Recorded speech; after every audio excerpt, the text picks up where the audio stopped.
शरणं शूरभिशरणं शूरभिशरणं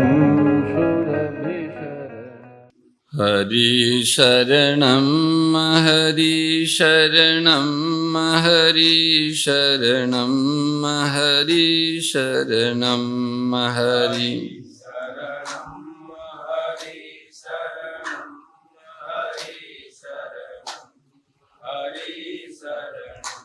हरि शरणं हरि शरणं हरि शरणं हरि शरणं हरि हरि शरणं हरि शरणं हरि शरणं हरि शरणं हरि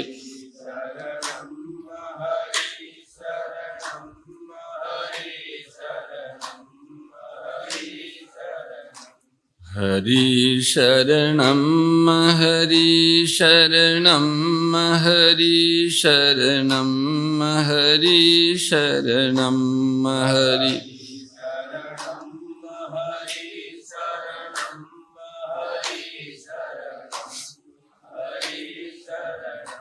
हरि शरणं हरि शरणं हरि शरणं हरि हर शरणं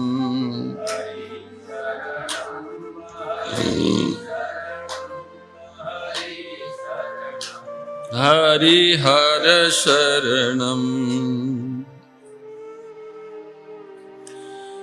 गोपाल कृष्ण भगवान की आदि शक्ति श्री सुरभि गो माता की कल्प गुरु दत्तात्रेय भगवान की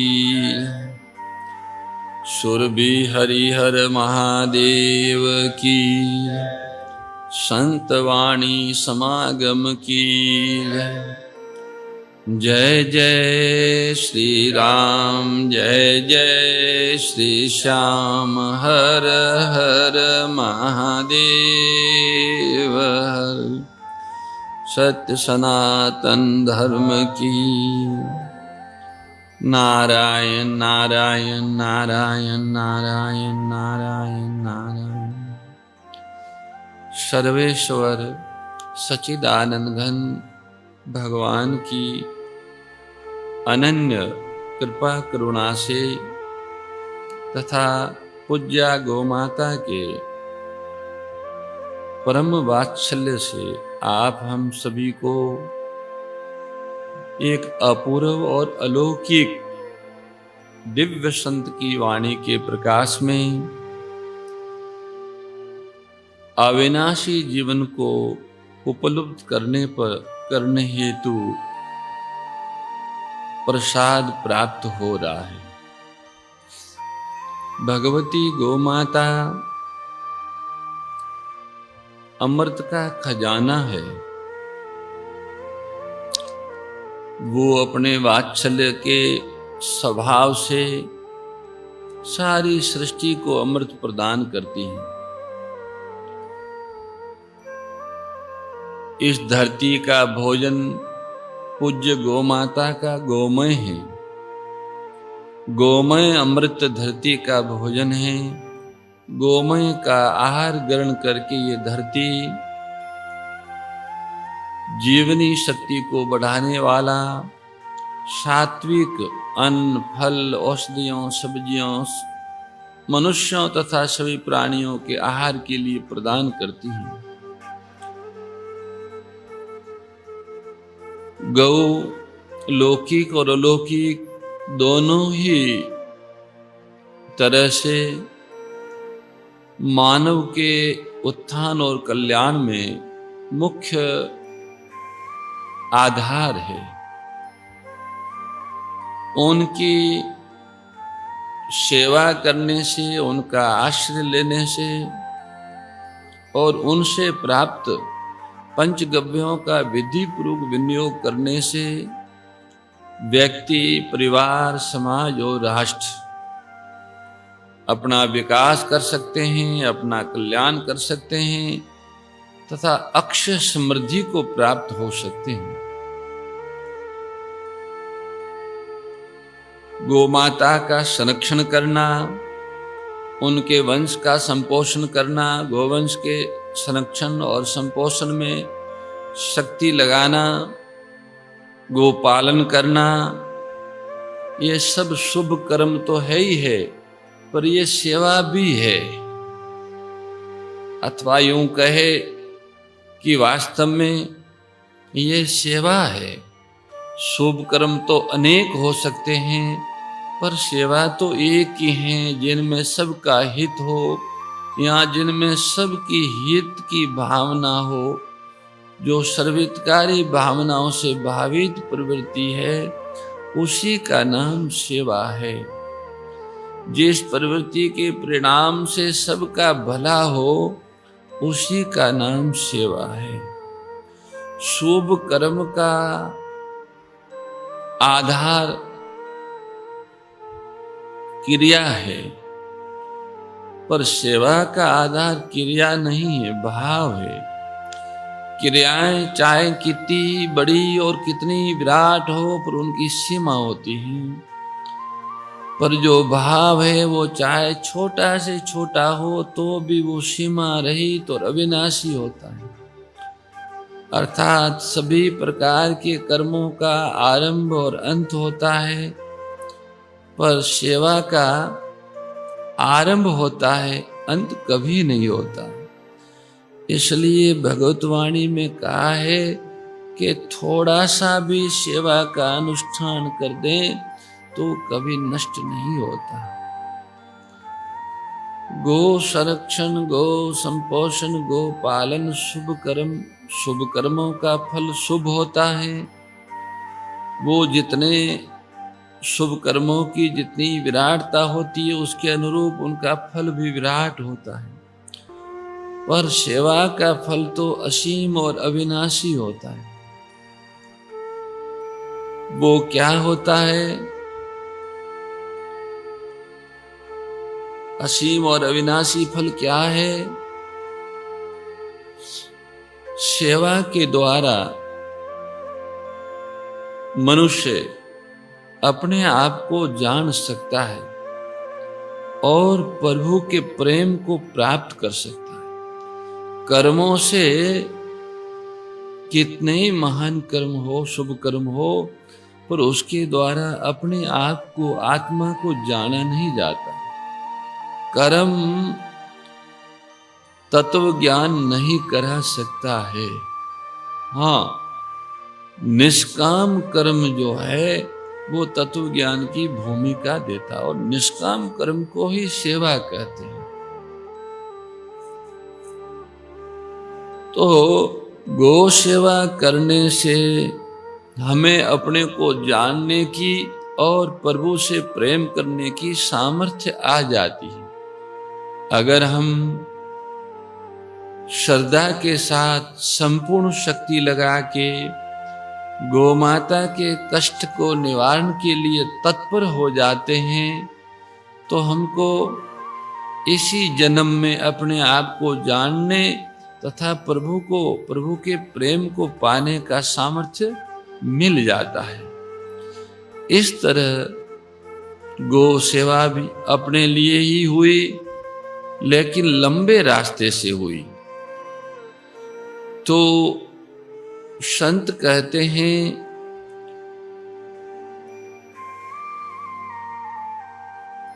कि जग की सेवा यानी गोमाता की सेवा अथवा आवश्यक कार्य में भाग लेना, ये सेवा हो गई।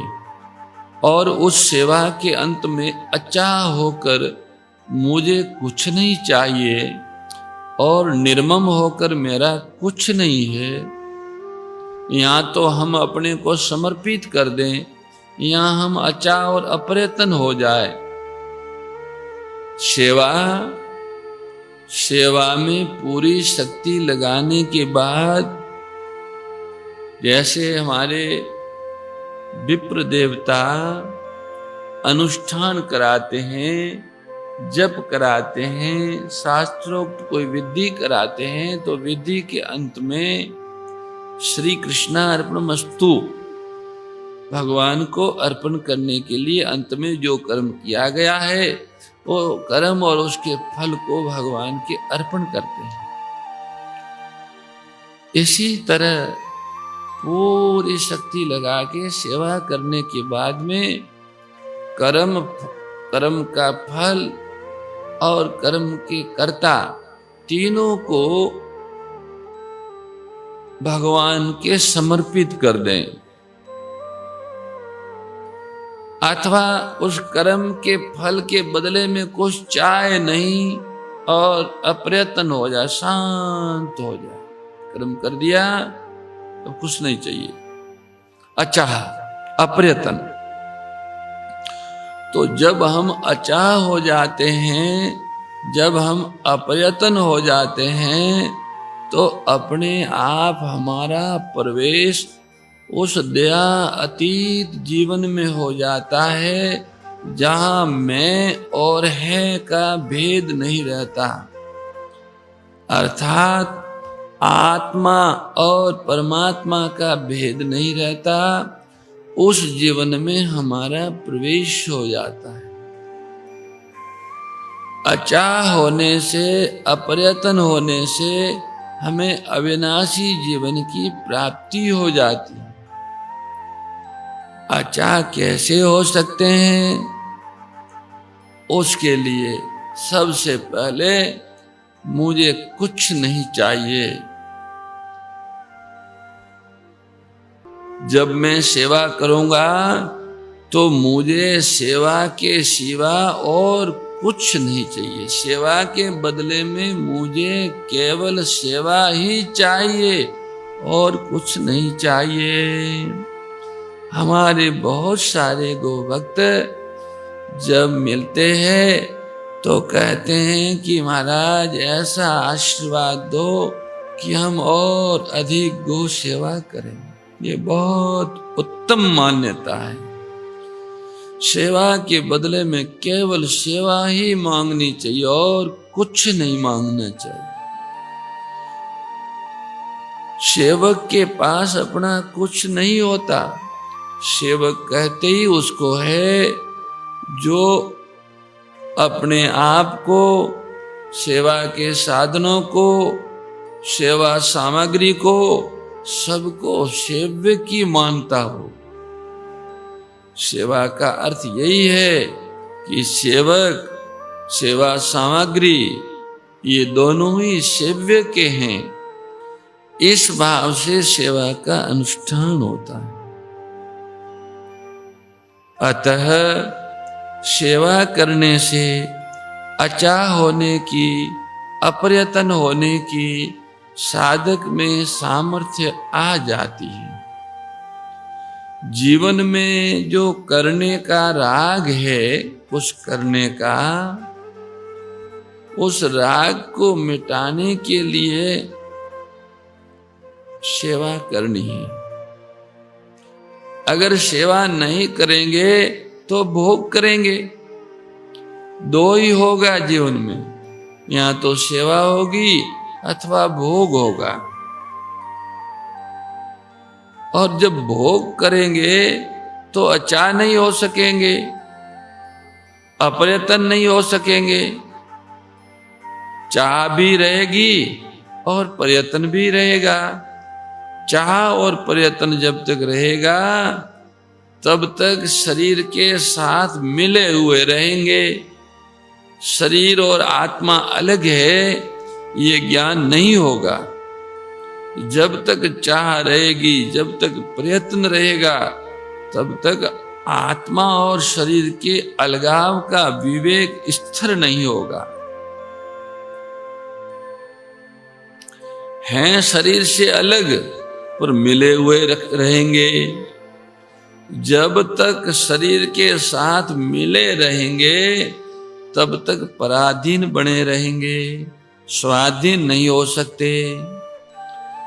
तब तक जन्म और मरण के चक्कर में घूमते रहेंगे, मुक्त नहीं हो सकते, अशांत रहेंगे, शांति नहीं मिल सकती, सुख दुख में बंधे रहेंगे, सुख दुख से अतीत नहीं हो सकते। इसलिए संत कहते हैं कि ये प्रोग्राम बनाया है कि भाई जग की सेवा करो, अपनी खोज करो, प्रभु से प्रेम करो। जग की सेवा खोज अपनी प्रीति प्रभु से कीजिए, जिंदगी का राज है ये जानकर जी लीजिए। जो अपनी खोज करने के लिए आपको किसी और का सहारा नहीं लेना पड़ेगा, कोई परिश्रम नहीं करना पड़ेगा, पराश्रय और परिश्रम को छोड़कर ही हम अपनी खोज कर सकेंगे, नहीं तो अपनी खोज नहीं होगी। और प्रेम के लिए प्रभु को ही अपना मानना पड़ेगा। वे ही मेरे अपने हैं और कोई मेरा अपना नहीं है। उनसे भी मुझे कुछ नहीं चाहिए, ये भी मानना पड़ेगा। मेरे प्रभु से मुझे कुछ नहीं चाहिए, ये भी मानना पड़ेगा। और अपने पर उनका पूरा अधिकार है, ये भी मानना पड़ेगा। मुझे उनसे कुछ नहीं चाहिए और जो ये मैं हूं, मेरा जैसे चाहे ऐसे वो उपयोग करें, क्योंकि उनका मुझ पर पूरा अधिकार है। किसी को भी किसी से प्रेम करना हो तो उसको अपना मानना होता है, और अपना मानने के लिए अपने को उनके हाथों में दे देना पड़ता है। मुझ पर आपका पूरा अधिकार है, चाहे जैसे रखो, चाहे कुछ करो, मेरा आप पर कोई अधिकार नहीं है। मुझे आपसे कुछ नहीं चाहिए, मुझे आपसे कुछ नहीं चाहिए, मुझ पर आपका पूरा अधिकार है। इसके पूर्व प्रेम केवल बातों में ही नहीं हो सकता। जब तक हम अपने आप को अपने प्रेमास्पद के चरणों में समर्पित नहीं करते, तब तक बातों बनाने से प्रेम नहीं हो सकता।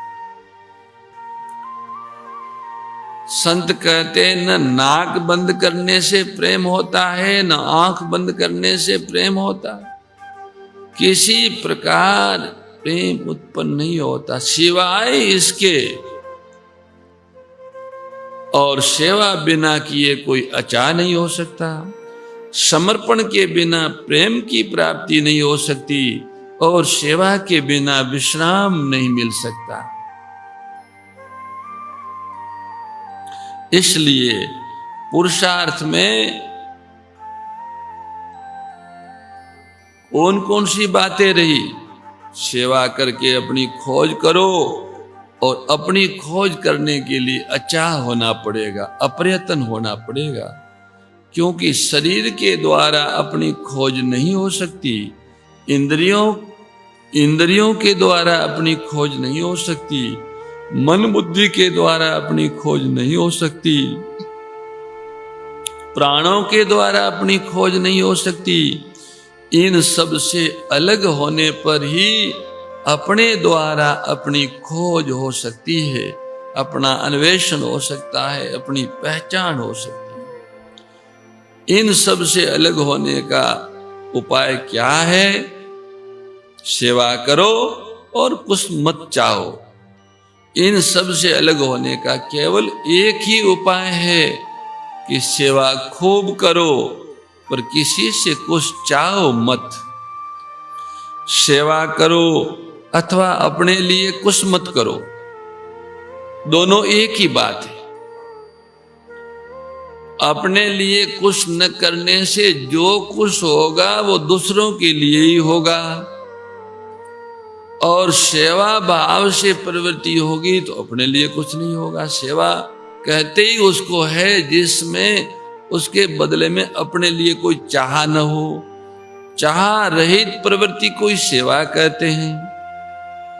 अपने लिए कुछ मत करो, क्योंकि अपने लिए कुछ करने की बात है ही नहीं। अपनी जो मांग है अमर जीवन की, नित नव रस की, वह मांग किसी कर्म के द्वारा पूरी नहीं होगी। हम जो अमर जीवन चाहते हैं, हम जो स्वाधीन जीवन चाहते हैं, हम चिन्मय जीवन चाहते हैं, हम रसमय जीवन चाहते हैं, वह जीवन किसी शरीर के आश्रित परिश्रम द्वारा प्राप्त नहीं होता। इसलिए भाई अपने लिए करने की बात नहीं है, और वो जीवन संसार की सहायता से भी प्राप्त नहीं होता। अगर वह जीवन संसार की सहायता से प्राप्त होता तब तो उस जीवन के लिए खोज करने की बात ही नहीं होती। एक होता है खोज करना और एक होता है उत्पन्न करना। कर्म का संबंध उत्पन्न करने से है, उन चीजों से है जो उत्पन्न हो सकती है, पहले नहीं थी और फिर कर्म द्वारा उत्पन्न की जाती, उसका संबंध कर्म से है। ये फर्क मालूम होता है कि नहीं, ये भाषा समझ में आई या नहीं आई।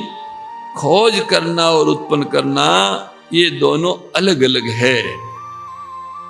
सज्जनों, खेत में अनाज का उत्पन्न करना तो इसमें कर्म अपेक्षित है। खेती में अनाज उत्पन्न करना है तो उसमें कर्म की आवश्यकता है, अन्य संसाधनों की भी आवश्यकता है। लेकिन कोई चीज अगर गिर गई है रेती में, वहां पहले से पड़ी है, तो उसकी खोज करना है, उसको उत्पन्न नहीं करना। जैसे खेत में पैन गिर गई है तो पैन को उत्पन्न नहीं करना, उसको खेत में खोजना है। पर अनाज उत्पन्न करना है तो कर्म करना पड़ेगा, मेहनत करनी पड़ेगी, तब अनाज उत्पन्न होगा। और पैन गिर गई है, गुम गई है, तो उसकी खोज करनी पड़ेगी। तो ये कर्म है क्या? देखो भाई, हम लोगों के समझ में न आए तो खून लगाकर शहीदों में शामिल मत होना। पूज्य महाराज श्री का कहना है कि सुनते सुनते जन्म बिता दो और समझ में कुछ ना आवे, उससे कोई लाभ नहीं है।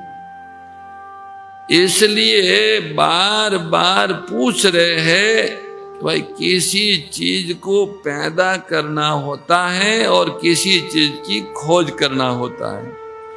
खोज माने उर्दू में उसको तलाश भी कहते हैं, ढूंढना भी कहते हैं। ढूंढो तो ढूंढना, तलाश करना, खोज करना, उस चीज की खोज की जाती है जो पहले से ही हैं, और पैदा उसको किया जाता है जो पहले नहीं है। कभी है और कभी नहीं है, उसको उत्पन्न किया जाता है। और जो सदैव है, सर्वत्र है, उसकी खोज की जाती है।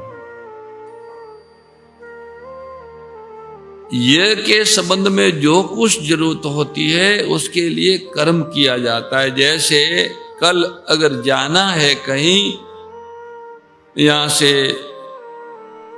हरिद्वार जाना है गंगा जी नहाने के लिए, तो उसके लिए कर्म करना पड़ेगा।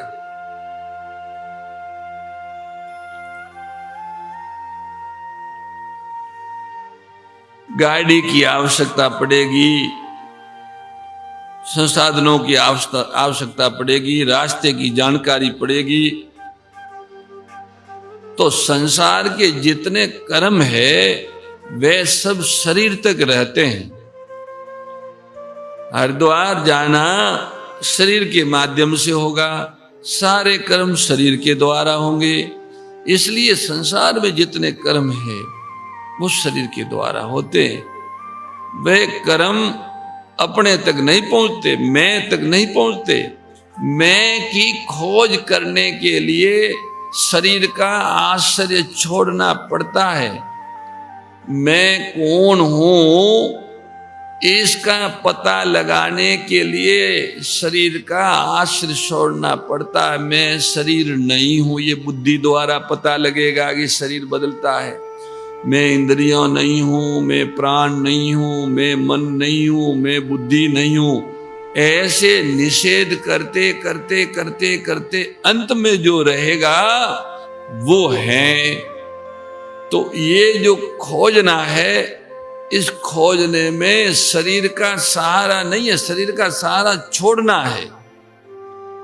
शरीर का आश्रय छोड़ने के लिए सेवा करनी पड़ती है। जब तक हम सेवा नहीं करेंगे तब तक करने का राग बना रहेगा।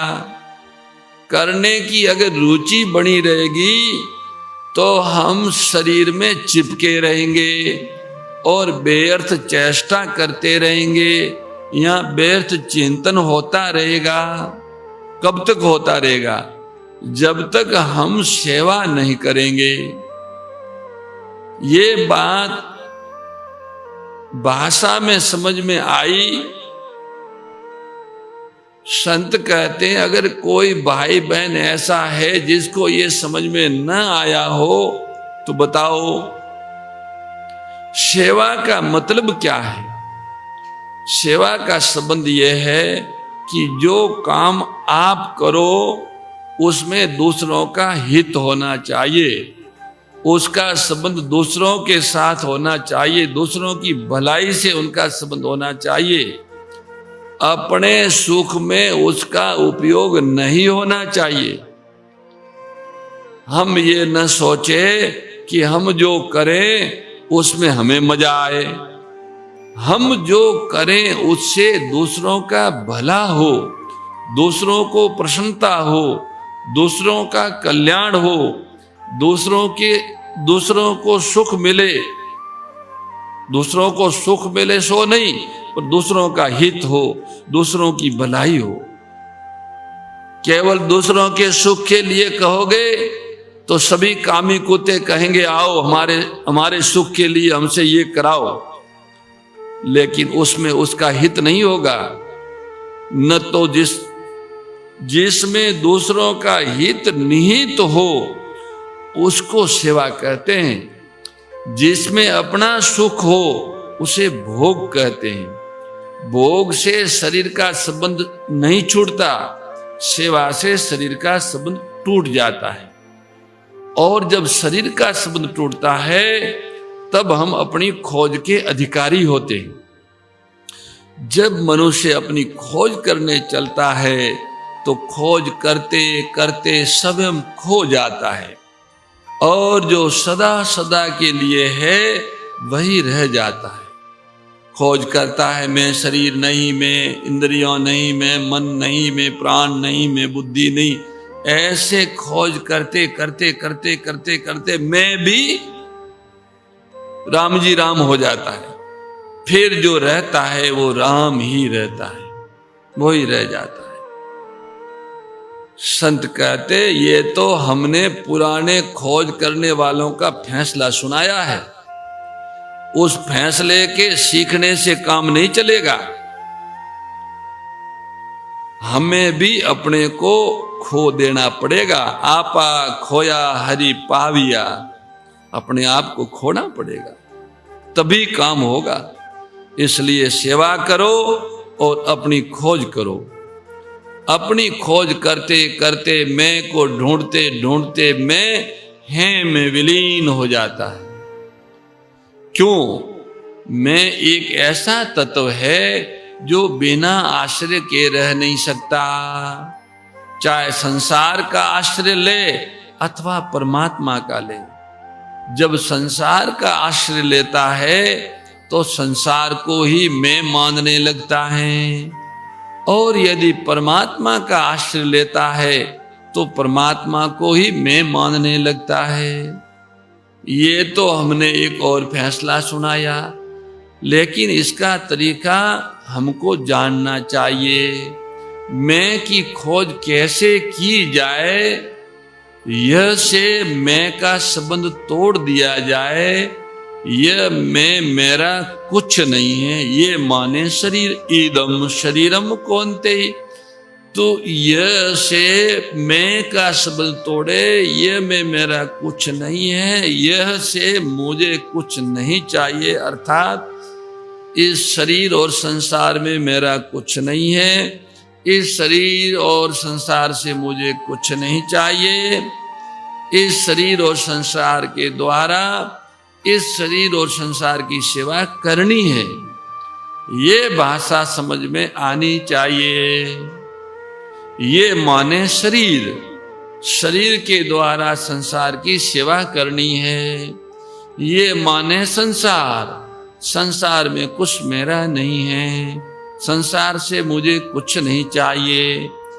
जब संसार में मेरा कुछ नहीं है तो संसार की सहायता के बिना मैं कुछ कर नहीं सकता, और जब मैं कुछ कर ही नहीं सकता तो सचमुच मुझे ये विधान मानना पड़ेगा कि मुझे अपने लिए कुछ नहीं करना है। जो कुछ करना है वो संसार के लिए करना है। सेवा करनी है, संसार के लिए करनी है। मुझे अपने लिए कुछ नहीं चाहिए, मुझे अपने लिए कुछ नहीं करना है। देखिए, सेवा का जो क्रियात्मक रूप होता है, जिसे अंग्रेजी में प्रैक्टिकल रूप कहते हैं, वो अखंड नहीं होता। अभी हम बोल रहे हैं तो चुप भी होना पड़ेगा। आप सुन रहे हैं तो चुप भी होंगे। आप देख रहे हैं तो न देखने की स्थिति में भी जाएंगे। सोच रहे हैं तो कुछ काल के बाद न सोचने की स्थिति में भी जाएंगे। जाना ही पड़ता है। तो जागृति में ज्ञान पूर्वक न करने की जो स्थिति है, उसका नाम योग है। एकदम जागृत सहज न करने की स्थिति में हम स्थिर रहते हैं, इसी को योग कहते हैं। थक कर स्वभाव से विवश होकर न करने की स्थिति है, उसका नाम सुषुप्ति है। जब थक जाते हैं, अब कुछ नहीं होता है तो गिर जाते हैं, उसका नाम तो सुषुप्ति है। और होश पूर्वक ज्ञान पूर्वक कुछ न करने की स्थिति में पहुंचना है, उसमें स्थिर रहना है, उसका नाम योग है। सुषुप्ति का नाम योग नहीं है। तो सुषुप्ति से सबको आराम तो मिलता है, शक्ति तो मिलती है, लेकिन हमें ज्ञान नहीं रहता कि हम कहाँ चले गए। गहरी नींद आ गई, ऐसी नींद आई, कुछ भी पता नहीं। इस तरह की गहरी नींद को सुषुप्ति कहते हैं। इस नींद से आराम भी मिल जाता है, शक्ति भी मिल जाती है, पर हम उस टाइम में कहाँ थे उसका ज्ञान हमें नहीं रहता। न करने की स्थिति का ज्ञान हमें नहीं रहता, इस बात का पता नहीं चलता। लेकिन जागृत अवस्था में जब हम न करने की स्थिति में आते हैं तो इस बात का बोध होता है कि हम किसी काल में भी शरीर नहीं है। न स्थूल शरीर है, न सूक्ष्म शरीर है, न कारण शरीर है।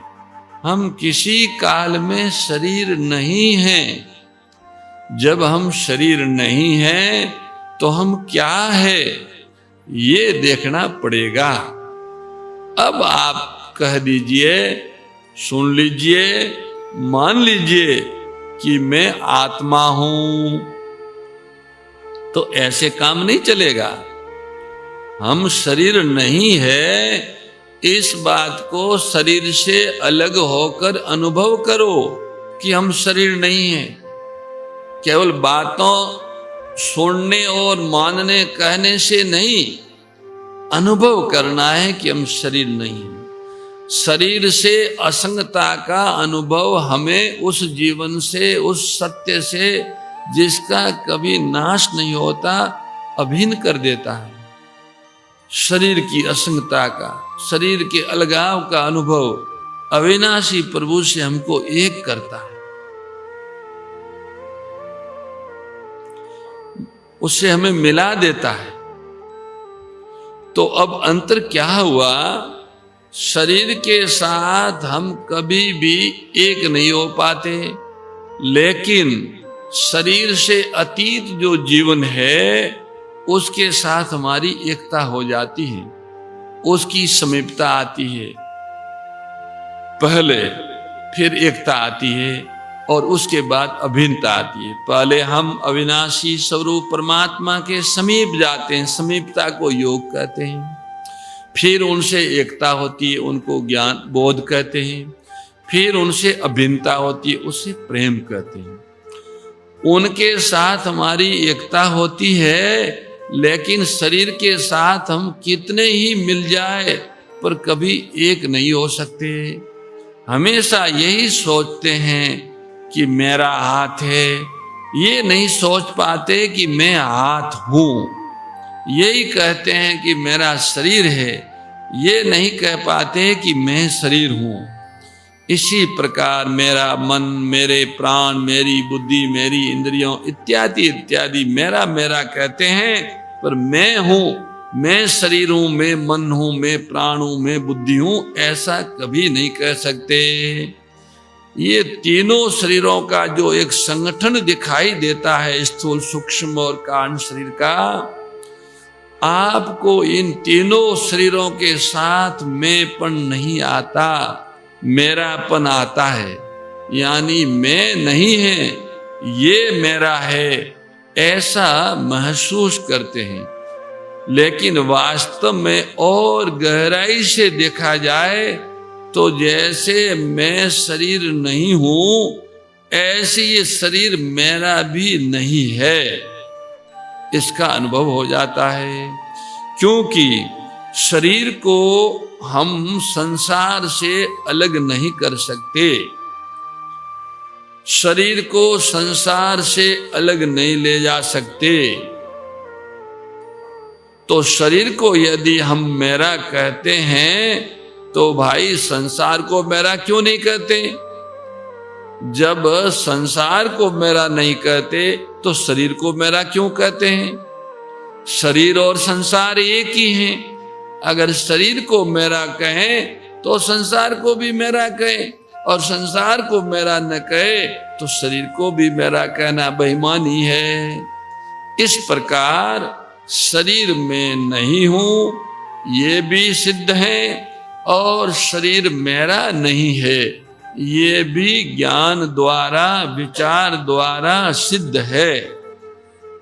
जब ये दोनों ही बातें हमको सिद्ध हो गई कि शरीर में नहीं हूं, शरीर मेरा नहीं है, मैं नहीं, मेरा नहीं, ये तन किसी का है दिया, देने वाले ने दिया है उस शान से, कहने वाला लेने वाला कह उठा मेरा है अभिमान से।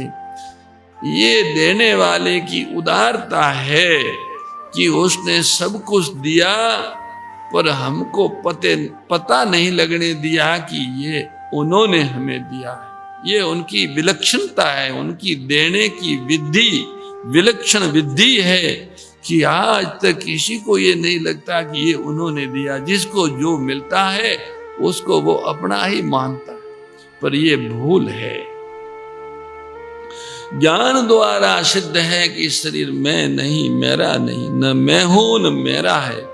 तो जब मैं नहीं हूं शरीर और शरीर मेरा नहीं है, ये बात समझने मात्र से सारे विकारों का नाश हो जाता है। शरीर में नहीं हूं तो इसमें जो बंधे हुए थे हम जड़ता में, वह नाश हो जाएगी। प्रमाद का नाश हो जाएगा, जड़ता का नाश हो जाएगा। फिर मैं की जगह है के साथ, फिर मैं की है के साथ एकता हो जाएगी।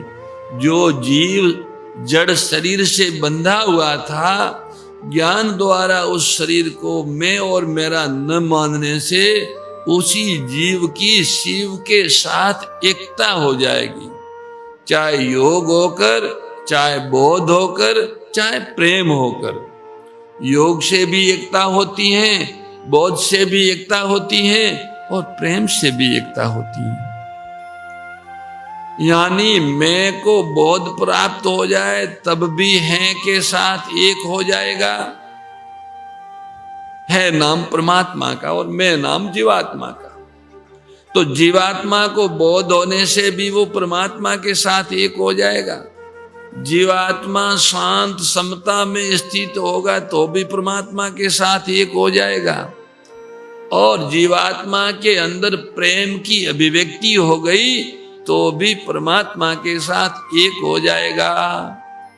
तो मैं रूपी जीवात्मा का जो अंतिम विकसित रूप है वो है योग, बोध और प्रेम, शरीर नहीं है। वैसे तो लोग मैं माने ब्रह्म कह देते, अहम ब्रह्मास्मि, तो ब्रह्म को मैं कह देते हैं। ये उपासना की एक पद्धति है। मैं ब्रह्म हूं, ऐसी ब्रह्माकार वृत्ति को अभ्यास द्वारा बनाए रखने की पद्धति है। लेकिन वास्तव में मैं का जो नित्य संबंध है वह योग, बोध और प्रेम से है। बोध, प्रेम और योग, इसके द्वारा हम उस जीवन को प्राप्त करते हैं जिसमें किसी प्रकार की कमी नहीं है, जिसमें किसी प्रकार का अभाव नहीं है, जिसमें किसी प्रकार की जड़ता नीरसता नहीं है। अभाव से, जड़ता से, नीरसता से रहित जीवन हमारा आपका अपना जीवन है। यही अविनाशी जीवन है, यही भक्तों के भगवान हैं, यही साधकों के साध्य हैं और यही योगियों का परम तत्व है। वो जो अपना अविनाशी जीवन है उसको हम भूल गए हैं। अलग नहीं हुए, अलग नहीं हुए, भूल गए हैं। हम उनसे अलग हो ही नहीं सकते। हमारे प्रभु परमात्मा सदैव सर्वत्र सब जगह है, इसलिए हम कभी उनसे अलग हो ही नहीं सकते। केवल विस्मृति हुई है, भूल हुई है, उनसे विमुख हुए हैं। उस भूल को मिटाने के लिए ही ये बात कही गई है कि भाई पहले तो जगत की सेवा करो। जैसे हम लोगों को भगवान की अहेतु की कृपा से गौ माता के रूप में जगत की सेवा करने का अवसर मिला है, तो पहले उनकी सेवा करो और जब सेवा में पूरी शक्ति लग जाए तो फिर अपनी खोज करो और फिर प्रभु को प्रेम करो। गो की सेवा खोज अपनी प्रेम प्रभु से कीजिए, यानी प्रभु के प्रेमी होकर गौ माता के सेवक होकर आप अपनी खोज करो, ऐसा बताया गया। अपनी खोज करने के लिए जब प्रयास आरंभ होगा तो वो प्रयास शरीर के द्वारा नहीं होगा, क्योंकि शरीर के द्वारा तो सेवा हो सकती है, भोग हो सकता है, तप हो सकता है, खोज नहीं हो सकती। बड़ी विचित्र बात है। शरीर के सहारे को लेकर हम सही काम कर सकते हैं, शरीर के सहारे को लेकर हम लोग बड़ा बड़ा तप कर सकते हैं, लेकिन शरीर के सहारे को लेके हम अपने आप की खोज नहीं कर सकते। इसलिए भाई शरीर का सहारा छोड़कर अचाह अप्रयत्न होकर हम अपनी खोज कर सकते हैं। खोज क्या कर सकते हैं? जब हम शरीर के साथ मिले नहीं रहते तब हम परमात्मा के समीप होते हैं, परमात्मा से एक होते हैं, परमात्मा से अभिन्न होते हैं। परमात्मा की समीपता का नाम योग है, परमात्मा से एकता का नाम बोध है और परमात्मा से अभिन्नता का नाम प्रेम है। तो भाई हमको योग बोध और प्रेम की प्राप्ति होती है और भोग मोह तथा आसक्ति का नाश होता है। जब तक हमको योग प्राप्त नहीं है तब तक भोग की रुचि में बंधे हुए हैं, और जब तक भोग की रुचि में बंधे हुए हैं तब तक मोह और आसक्ति में आबद्ध हैं। ये भाषा हम सबके समझ में आ गई होगी। हम मोह और आसक्ति को समझ गए होंगे, योग और बोध को समझ गए होंगे। शरीर से मोह होता है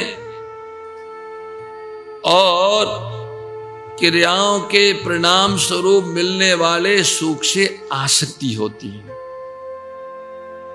परमात्मा की समीपता से योग होता है और स्वरूप के ज्ञान से बोध होता है। अब सोचना यह है कि हम भोग मोह और आसक्ति में ही रहना चाहते हैं कि योग बोध और प्रेम को पाना चाहते हैं। अगर हम योग बोध और प्रेम को पाना चाहते हैं तो हमको सेवा करनी होगी, अचाह होना पड़ेगा, अप्रयत्न होना पड़ेगा, और कोई उपाय नहीं है। सेवा करो, अचाह होने की सामर्थ्य आ जाएगी। अचाह हो जाओ, अप्रयत्न होने की सामर्थ्य आ जाएगी। ये जरूर आ जाती है। अप्रयत्न होने से योग हो जाता है, क्योंकि भोग में तो प्रयत्न रहता है। भोग बिना परिश्रम के, बिना पराश्रय के होता ही नहीं। कोई भी भोग हो पराश्रय और परिश्रम के बिना हो सकता नहीं। योग में न पराश्रय है न परिश्रम है। क्या बताएं? आज योग के नाम से बड़े बड़े सेमिनार, बड़े बड़े शिविर, बड़े बड़े सम्मेलन, बड़े बड़े समीट होते हैं, और योग के नाम पर शरीर विज्ञान और मनोविज्ञान की कुछ क्रियाएं सिखाई जाती हैं। बताते हैं योग के नाम पर शरीर विज्ञान योग नहीं है, और सच पूछिए तो मनोविज्ञान भी योग नहीं है। शारीरिक क्रियाएं और प्राण की मानसिक क्रियाएं वास्तव में योग नहीं है। क्यों? क्योंकि मनोविज्ञान माने मन का व्यापार, शरीर विज्ञान माने शरीर का व्यापार, और वह व्यापार जिसमें शरीर का और मन का हित हो, इतनी बात है। आसनों के द्वारा, प्राणायाम के द्वारा, मुद्राओं के द्वारा शरीर और मन का हित है, इतनी बात है। लेकिन ये योग नहीं है। योग तो शरीर विज्ञान, मनोविज्ञान, इन दोनों से परे हैं, क्योंकि योग वो है तो मनुष्य का जीवन है। योग का डेफिनेशन, परिभाषा यदि हम करें तो जो हमें उससे मिला दे, जो हमसे अलग नहीं है, उसी का नाम योग है। अपने में अपने को मिला दे, एक योग की परिभाषा ये है। और फल बताया है, दृष्टा अपने स्वरूप में अवस्थित हो जाए। इस बात को संतवाणी में ऐसे बताया है, योग का बाह्य रूप बताया है अचाह और अप्रयत्न। अप्रयत्न अर्थात कोशिश न करना, तो न करने की स्थिति को योग कहते हैं। लेकिन पूज्य महाराज जी कहते हैं कि हम ऐसा मानते हैं कि न करने की स्थिति में हमारा उससे योग होता है जो अपना है, अपने में है और अभी है, अविनाशी है और समर्थ है, अद्वितीय है, एक है। तो योग परमात्मा के साथ होता है, ऐसा मान लो। ये बोलचाल की भाषा है। परमात्मा के साथ हमारी एकता, समीपता, अभिन्नता हो जाए, इसीलिए ये जीवन है। संसार के काम आ जाए, इसके लिए जीवन है। तो जग की सेवा और अपनी खोज संसार से ऊपर उठ गए। जग की सेवा करने से जग के काम आ गए और अपनी खोज करने से जगत से ऊपर उठ गए। अपनी खोज में ऊपर उठते हैं, संसार के साथ मिले नहीं रहते, संसार से अलग हो जाते हैं। और जब संसार से अलग हो जाते हैं तो उनमें प्रेम हो जाता है। ये एक के बाद एक होता है। सेवा अगर ठीक बन गई, ठीक तरह से सेवा हो गई, अर्थात किसी भी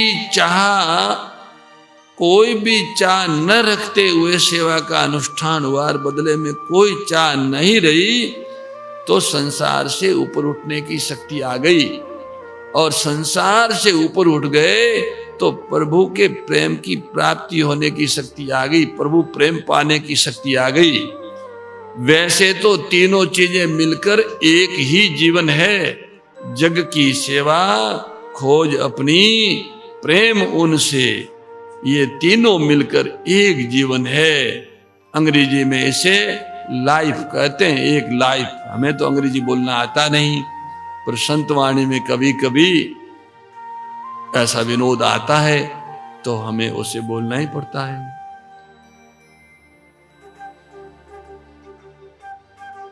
आज हम सेवा करने के लिए राजी हैं क्या?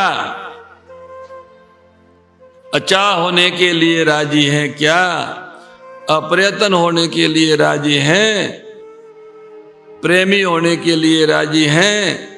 अगर हम इन तीनों बातों के लिए राजी हैं तो हम बड़ी सुगमता पूर्वक सेवा कर सकते हैं, अपनी खोज भी कर सकते हैं और अपने प्रभु से प्रेम भी कर सकते हैं, मानी प्रेमी भी हो सकते हैं। इसमें हम पराधीन नहीं हैं। हर भाई, हर बहन सेवा करने में, अपनी खोज करने में और प्रभु से प्रेम करने में पराधीन नहीं है। भोग करने में, मोह में और आसक्ति में कोई स्वाधीन नहीं है, पर सेवा में, अपनी खोज में और प्रभु प्रेम में सभी स्वाधीन हैं। तो यहां एक प्रश्न उठता है कि क्या सेवा करने से अभिमान पैदा नहीं होगा कि मैं ये करता हूं, मैं ये करता हूं? ऐसा प्रश्न उठता है। तो संतवाणी में कहा है कि ऐसा प्रश्न बेवकूफों के द्वारा पैदा होता है, अभिमान।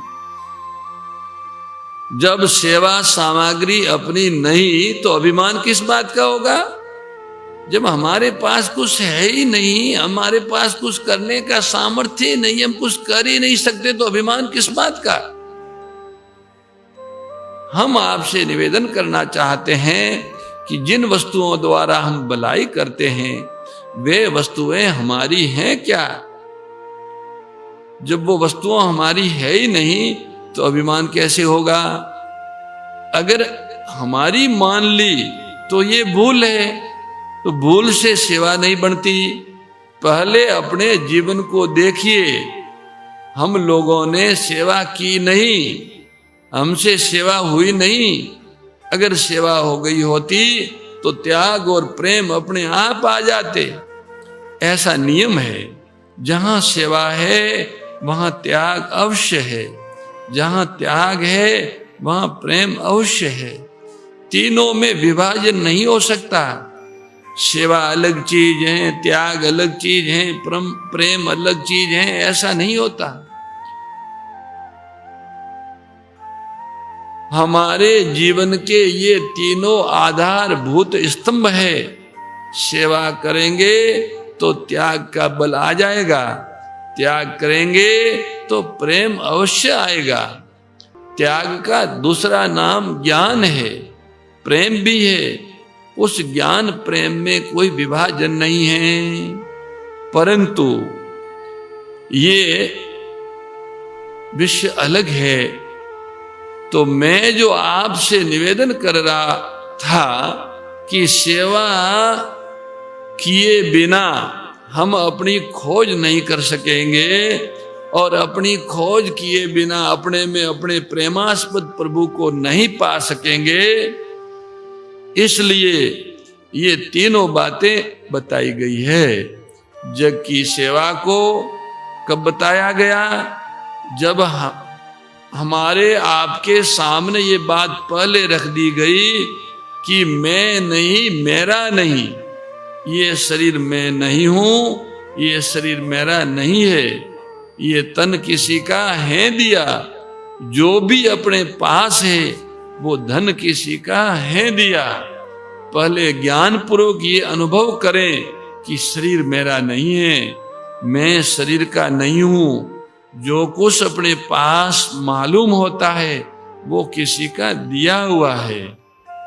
देने वाले की इतनी महानता है, उसने इस महानता के साथ दिया है। लेने वाला उसे अपना महसूस करने लगा, कहने लगा कि ये मेरा ही है। जो मिला है वो हमेशा पास नहीं रह सकता, और कब अलग हो जाए इसे कोई राज कह नहीं सकता। ऐसा कुछ नहीं है। मिला हुआ पास नहीं रहेगा, बिछड़ जाएगा। अगर ये सच्ची बात पहले मान लेंगे तो उसके बाद कहा है कि जग की सेवा खोज अपनी, प्रेम उनसे कीजिए। तो पहली बातों को भूलने से ही न आपको अभिमान होगा भाई। पहली बातों को भूलते हैं और शरीर को मैं मानते, वस्तुओं को मेरा मानते, तब अभिमान होगा। अगर हम ये मान लेंगे कि तन मेरा नहीं है, तो तन के द्वारा की हुई सेवा से अभिमान कैसे आएगा? धन मेरा नहीं है तो धन के द्वारा की हुई सेवा से अभिमान कैसे आएगा? योग्यता, वस्तु और सामर्थ्य मेरी नहीं है तो उनके द्वारा सेवा करने से उसका अभिमान कैसे आएगा? वाणी मेरी नहीं है तो वाणी के द्वारा सेवा करने से उसका अभिमान कैसे आएगा? तो सेवा करने से अभिमान नहीं होता, तप करने में अभिमान होता है, कर्म करने में अभिमान होता है, पुण्य कर्म करने में अभिमान हो सकता है, क्योंकि कर्म का जन्म भूल से होता है और सेवा का जन्म भूल रहित होने से होता है। इसलिए सेवा का अभिमान नहीं होना चाहिए, और सेवा का अंत त्याग में, और त्याग का अभिमान नहीं होना चाहिए। तो त्याग का अंत प्रेम में, त्याग का भी त्याग करने से प्रभु के प्रेम की प्राप्ति होती है। अथवा यूं कहे कि सेवा का अंत योग में, योग की पूर्णता बोध में, और बोध की पूर्णता प्रेम में होनी चाहिए। सज्जनों, जब से हमको मनुष्य शरीर मिला है तब से उसमें कुछ न कुछ करने की रुचि रहती है। करने की रुचि के राग की निवृत्ति करने के लिए कुछ करना होता है, एक बात। दूसरी बात यह है कि सत्य शब्द का अर्थ जिसका कभी नाश न हो, जिसका कभी नाश नहीं होता, उसकी कभी उत्पत्ति भी नहीं होती, उसमें परिवर्तन भी नहीं होता। अब हमें ये देखना चाहिए कि जीवन का सत्य क्या है। तो साफ साफ मालूम होता है कि मिला हुआ शरीर, मिली हुई वस्तु, मिली हुई योग्यता, मिली हुई सामर्थ्य, ये सदैव नहीं रहती। जो चीज सदैव साथ में नहीं रहती उसको अपने लिए पसंद नहीं करना चाहिए, उसका सदुपयोग करना चाहिए। जो सदा साथ नहीं रहती वह असत कहलाती है। असत वस्तुओं का सदुपयोग हो सकता है पर उससे अपना मानना भूल है। असत वस्तु का सदुपयोग करना चाहिए। सदुपयोग का अर्थ क्या है? हम परहित की दृष्टि से यदि कुछ कर सकते हैं तो करें। अपने सुख के भाव से कुछ करना चाहते हैं तो न करें। असत का कार्य कौन सा कहलाता है? जिसके मूल में अपने सुख का भोग हो वो असत कार्य कहलाता है। सत कार्य कौन सा है? जिसके मूल में परहित हो। परहित के भाव से की हुई प्रवृत्ति को सत कार्य कहते हैं। अपने सुख भोग की रुचि से की हुई प्रवृत्ति को असत कार्य कहते हैं।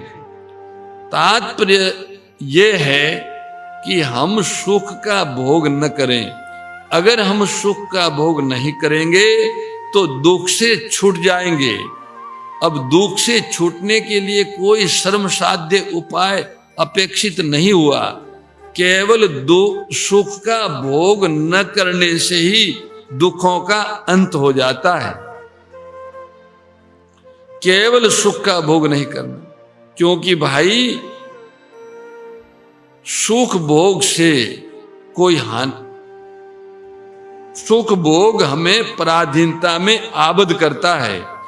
और जब हम पराधीनता में आबद्ध हो जाते हैं तो अनेक प्रकार के अभाव, अशांति और निरस्ता आने लगती है। जीवन अभाव, अशांति और निरस्ता से भर जाता है। क्यों आने लगती है? क्योंकि पराश्रय और परिश्रम द्वारा हमें कभी भी ऐसा जीवन नहीं मिल सकता या नहीं मिला है जिसका कभी नाश न हो। अगर हम उस वस्तु, योग्यता, सामर्थ्य का उपयोग परहित में करें तो सेवा का अंत हमेशा त्याग में होता है। परहित मानी सेवा। परंतु उन्हीं वस्तु, योग्यता, सामर्थ्य का उपयोग भोग में करेंगे तो भोग का अंत त्याग में नहीं होता। त्याग का अर्थ यह है कि जो अपने से भिन्न है उसकी हमको अपेक्षा न रहे। हम अपने में अपने जीवन का अनुभव करें। हम अपने में अपने प्रेमास्पद को पा जाएं, अपने में जीवन पा जाएं, प्रेमास्पद को पा जाएं। ये मनुष्य की एक मौलिक मांग है, क्योंकि जो अपने में होगा वो कभी अपने से अलग नहीं होगा। ऐसा योग जो वियोग से रहित है, अगर हमको प्राप्त हो जाए तो हम बड़ी सुगमता पूर्वक अमर जीवन से, स्वाधीन जीवन से, रसरूप जीवन से अभिन्न हो सकते हैं। अब जिसका वियोग न हो उसको संयोग कहते हैं? बोलो, नहीं कहते। तो संयोग वियोग से रहित नित्य योग हमारी मांग है। ये मांग संयोग की रुचि का नाश करती है। और संयोग है ही ऐसा मत सोचिए। संयोग का नाश करती है, संयोग की रुचि का नाश करती है। तो संयोग का उपयोग है सेवा में। अगर हमारा संयोग शरीर से हुआ है, वस्तुओं से हुआ है, व्यक्तियों से हुआ है, तो ये सेवा के लिए है। इनका उपयोग केवल सेवा के लिए है और उसका फल है त्याग। जो अपना नहीं है उनसे सुख लेने की इच्छा का त्याग, और त्याग का फल है जो अपने हैं उनसे प्रेम। तो सेवा, त्याग, प्रेम ये जीवन का सत्य है। अब सेवा का वास्तविक स्वरूप क्या है, इस पर यदि हम विचार करें तो सर्वांश में बुराई रहित हो जाएं, बुराई न करें, तब क्या होगा? तब हम भले हो जाएंगे। हमारे द्वारा भलाई अपने आप होगी, स्वभाव से ही भलाई होने लगेगी। जब हम बुराई रहित हो जाते हैं तो भलाई अपने आप होती है। जब स्वभाव से भलाई होने लगती है तो सृष्टि की ओर से सम्मान मिलने लगता है, आदर मिलने लगता है। हमारी सुविधाएं दूसरे लोग सोचने लगते हैं। हमारी सुविधा का अर्थ केवल इतना लेना चाहिए कि हमारी भूख समाज की भूख हो जाती है, हमारी प्यास समाज की प्यास हो जाती है, हमारी शारीरिक आवश्यकताएं हमारी न रहकर समाज उसे अपनी आवश्यकता अनुभव करने लगता है। और हम किसी ऐसी आवश्यकता से जो पराशर से पूरी हो, परिश्रम से पूरी हो, उनसे मुक्त हो जाते हैं। जिस दिन हम बुराई रहित हो जाते हैं, जिस क्षण हम बुराई रहित हो जाते हैं, उसी क्षण भलाई प्रारंभ हो जाती है। और जब भलाई होने लगती है तो संसार स्वाभाविक ही उनका सम्मान करने लगता है, उनका आदर करने लगता है। इस सम्मान और आदर का भी हमें भोग नहीं करना है। हमें अच्छी तरह से अनुभव करना है कि हमको हमारे लिए कुछ नहीं चाहिए। सब प्रकार के असत्य आश्रयों का अंत हो जाता है और फिर सदा के लिए हमें हरि आश्रय और विश्राम की प्राप्ति होती है। हरि आश्रय से हम अभिन्न होते हैं, विश्राम से हम अभिन्न होते हैं। जब हरि आश्रय और विश्राम प्राप्त हो जाता है तो उसका कभी वियोग नहीं होता। हम विचार करके देखें, परमात्मा उसे नहीं कहते जिससे हम कभी अलग हो सके, अथवा जो हमसे अलग हो सके उसका नाम परमात्मा नहीं है। विश्राम उसे नहीं कहते जो स्थायी न हो, अखंड न हो। विश्राम भी अखंड है, प्रभु का योग भी अखंड है, अविनाशी है। तो इससे ये सिद्ध हुआ कि विश्राम से और हरि आश्रय से जीवन मिलता है, और किसी प्रकार से मिलता होगा इसका हमको अनुभव नहीं है। अगर लोगों को अन्य किसी प्रकार से जीवन मिल जाए तो उसे प्राप्त कर लें, बता दें।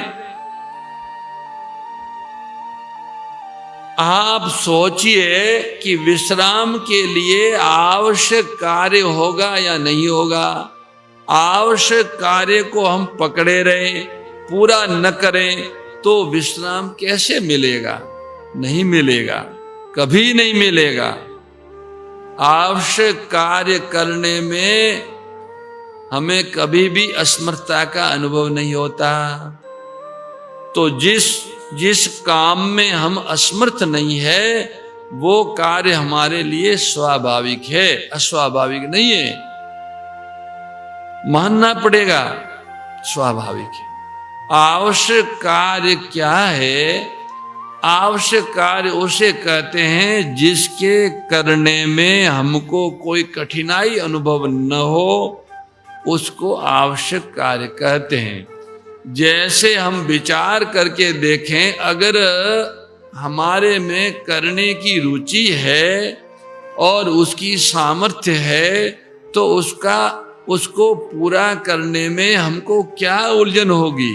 हाँ, एक बात है, अगर हम भोग करेंगे तो हमसे आवश्यक कार्य पूरा नहीं होगा।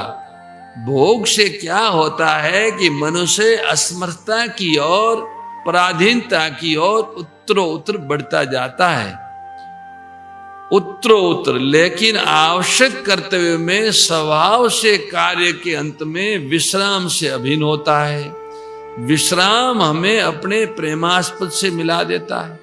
लेकिन विश्राम की एक बड़ी भारी विचित्रता यह है कि यदि हमें विश्राम प्राप्त हो जाए तो हम अपने में अपने उस जीवन को पा सकते हैं जिसका कभी नाश नहीं होता, जिसमें जड़ता नहीं अपितु चेतना है, जो रस रूप है। ये विश्राम उसकी प्राप्ति का उपाय है। हम अपने जीवन को देखकर बताएं कि जब कोई काम हम करते हैं तो उसका आरंभ न करने की स्थिति से होता है, करने की स्थिति से नहीं, न करने से। उसका अंत किस में होता है? न करने में होता है। कार्य का आरंभ भी न करने से होता है और कार्य का अंत भी न करने में होता है। तो विश्राम कार्य के आरंभ से पूर्व भी है और कार्य के अंत में भी है। जो चीज आदि और अंत में हो वह मध्य में भी रहती है, ऐसा विचारशीलों का मत है। अतः विश्राम हम सबको स्वभाव से नित्य प्राप्त है और विश्राम में ही जीवन है। पराधीन रह करके विश्राम प्राप्त नहीं होता। अगर हमारे किसी संकल्प को पूरा, आप हमारे किसी संकल्प को पूरा करते हैं तो आपको पराधीनता का अनुभव होता है क्या? नहीं होता। और जब आप अपने संकल्प को पूरा करते हैं तो स्वाधीनता का अनुभव होता है क्या? नहीं होता है। तो पराधीनता कब तक रहती है? जब तक हमारा अपना कोई संकल्प हो। और पराधीनता का नाश कब होता है? जब हम किसी दूसरे के उस संकल्प को, जिसको पूरा करने में हम असमर्थ नहीं है अथवा जो हमारे ज्ञान के विरुद्ध नहीं है, उसको पूरा करते हैं तो सामर्थ्य और ज्ञान के अनुसार दूसरों के संकल्प को पूरा करना ये सेवा कहलाती है। अब दूसरा कौन हो, जगत हो या जगदीश हो, अगर हम आस्तिक है तो हमें भगवान के संकल्पों को पूरा करना चाहिए। और अगर हम कर्मवादी हैं, हमें जगत दिखता है तो जगत के संकल्प को पूरा करने में अपना संकल्प लगाना चाहिए। हम आस्तिक लोग गौ सेवा के कार्य को भगवान का संकल्प मानते हैं, इसलिए जो हमारे पास करने की शक्ति है या जो संकल्प है वो हम भगवान के संकल्पों के साथ मिला देते हैं और हमारी करने की शक्ति भगवत संकल्प को पूरा करने में लग जाती है। उससे हमें विश्राम मिलता है, भगवत आश्रय मिलता है। इसी को आवश्यक कार्य कहते हैं। औरों के संकल्प को पूरा करने को ही आवश्यक कार्य कहते हैं। इसी का अंत विश्राम में है, हरि आश्रय में है। इस विश्राम में अलौकिक, अनुपम, अद्वितीय रस रूप जीवन है। अलौकिक जीवन विश्राम में है और किसी भी चीज में नहीं है। कोई कितना भी गतिशील हो, गति का उद्गम और अंत स्थिरता में होता है। चाहे कितना दौड़े, कितना भागे, पर उसको ठहरना पड़ता है। ऐसा नहीं होता कि वो गति से गति पैदा होती जाए, होता कार्य के अंत में स्वभाव से विश्राम प्राप्त होता है। हम जब शांत होते हैं तो हम स्वाधीन भी होते हैं, अमर भी होते हैं। अमर होते हैं तो रस रूप जीवन भी मिलता है। ये सब एक के बाद एक है।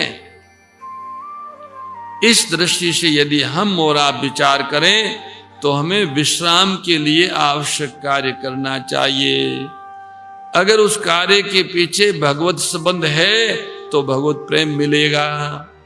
यदि हमने भगवत संबंध स्वीकार नहीं किया, केवल कर्तव्य बुद्धि से कार्य किया, तो करने के राग की निवृत्ति होकर स्वाधीनता मिलेगी।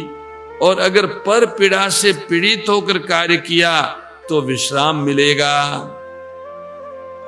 और अगर कुछ इच्छा से किया तो अंत में थकान मिलेगी और नींद आएगी, जैसे भैया को आ रही है। विश्राम, स्वाधीनता और प्रेम, ये तीनों ही जीवन के मौलिक तत्व हैं। विश्राम का भी कभी नाश नहीं होता, स्वाधीनता का भी कभी नाश नहीं होता और प्रेम का भी कभी नाश नहीं होता। अगर ये बात हमको अपना सत्य मालूम हो कि ये बात अपनी बात है अपने जीवन का सत्य है तो हमें हृदय में विश्राम, स्वाधीनता और प्रेम की मांग जगानी चाहिए। हमारे हृदय में विश्राम, स्वाधीनता और मांग प्रबल होनी चाहिए। उस मांग की पूर्ति के लिए हमें आपको आवश्यक श्रम करना चाहिए, लेकिन हम अचाह होकर श्रम करें, चाह से श्रम करेंगे, किसी कामना को लेकर श्रम करेंगे तो विश्राम नहीं मिलेगा, तो नींद आएगी। निष्काम होकर श्रम करे, कर्तव्य बुद्धि से श्रम करे, भगवत नाते श्रम करे। इस तरह से जब हम आप आवश्यक कार्य करते हैं तो भगवत नाते किया हुआ कार्य भगवान की पूजा कहलाता है, और विश्राम के लिए किया हुआ कार्य कर्तव्य कहलाता है। स्वाधीनता के लिए किया हुआ कार्य साधन कहलाता है। जो कर्तव्य पालन करें, पूजा करें और साधन करें, तो साधन का अर्थ ही है असाधन रहित प्रवृत्ति। पूजा का अर्थ ही है भगवत संबंध से ओतप्रोत प्रवृत्ति। कर्तव्य का अर्थ यह है कि जिसके अंत में स्वतः चिर विश्राम योग की प्राप्ति हो।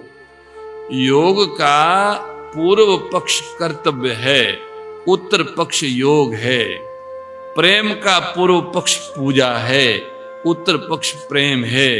अगर ये बात हमको ठीक लगे तो हम भगवत नाते कर्तव्य करें, जगत के नाते कर्तव्य करें, अथवा आत्मा के नाते कर्तव्य करें। भगवान के नाते, जगत के नाते या अपनी आत्मा के नाते हमको जो कुछ प्राप्त है वो उनकी सेवा में लगा दें, और बदले में कुछ चाहे नहीं। चाह रहित होकर कर्तव्य का पालन करें तो इसी जन्म में हमें हमारा जीवन धन, हमारे अपने प्रभु प्रेमास्पद हमको प्राप्त हो सकते हैं। ये मनुष्य जन्म उन्हीं की प्राप्ति के लिए मिला है। हम सेवा, त्याग और प्रेम से सच्चिदानंद स्वरूप से अभिन्न हो सकते हैं। हम अविनाशी, अमर, स्वाधीन और रस रूप जीवन प्राप्त कर सकते हैं। सद्गुरु, संत, परमात्मा एवं भगवती गौ माता से यही प्रार्थना है कि हम सभी जन निष्काम भाव से श्रद्धा पूर्वक गौ सेवा करके फलासक्ति का त्याग कर प्रभु के प्रेम से ओतप्रोत हो जाएं। इसी अपेक्षा के साथ आज की सत्चर्चा को यहाँ ही विराम देते हैं। हरि नाम संकीर्तन और प्रार्थना के साथ में हम अपने अपने कर्तव्य में लगते हैं। सीताराम जय सीताराम, सीताराम सीताराम,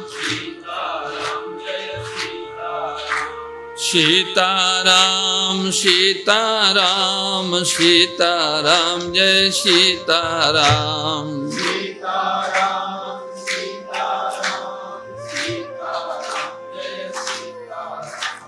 सीताराम, सीताराम सीताराम जय सीताराम। सीताराम, सीताराम सीताराम जय सीताराम।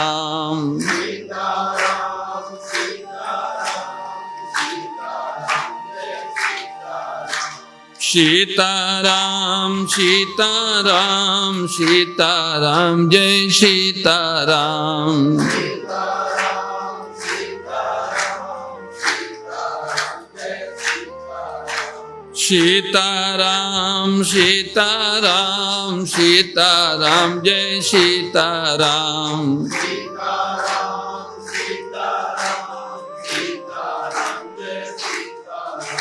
सीताराम, सीताराम सीताराम जय सीताराम। सीताराम, सीताराम